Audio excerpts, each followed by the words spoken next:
comment says, you think it's interesting that Edward wants a pure and angelic partner, but used to be involved with Tanya, who is like a succubus. So first of all, actually, Edward was never involved with Tanya. He always rejected her advances, and this is precisely why, if you ask me. And what is meant by used to be a succubus, I'm assuming, for those who don't know, the Denali Coven like earned the reputation among humans as the succubus because they would have relations with human men. They really enjoyed human men, and then they would usually end up eating the dude, obviously, and that's actually why they became vegetarians, so it would be easier to resist and they could continue having relations with human men without eating them because that made them sad. But as far as Edward and Tanya, he always rejected her advances, and he never in a million years would have gone for Tanya because he just cannot handle a woman like that. And if you ask me, Edward was never going to go for any vampire because he wanted a pure being that he could project onto and that he could use to prove that he's not a monster. And that's why Bella fit the bill, not because she is that, but because she was a blank slate. Edward couldn't read her mind, and therefore he could project that ideal,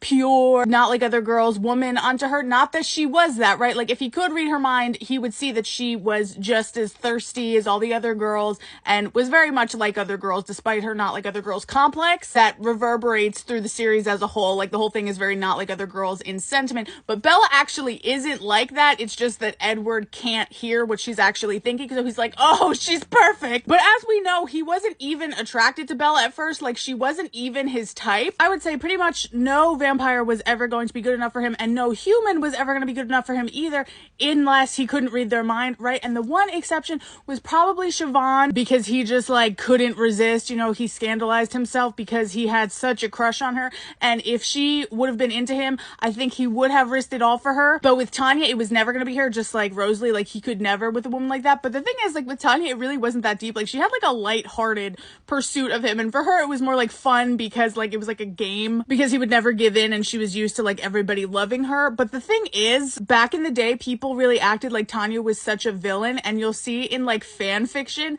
that she's always this like villain who's like out to get Edward. So much so that a great example is in 50 Shades of Grey, which was originally a Twilight fan fiction. Tanya is who Mrs. Robinson, Elena, is based on. Like, that's who the counterpart was in the story. Like, that's how people viewed Tanya. Like, it was not that serious.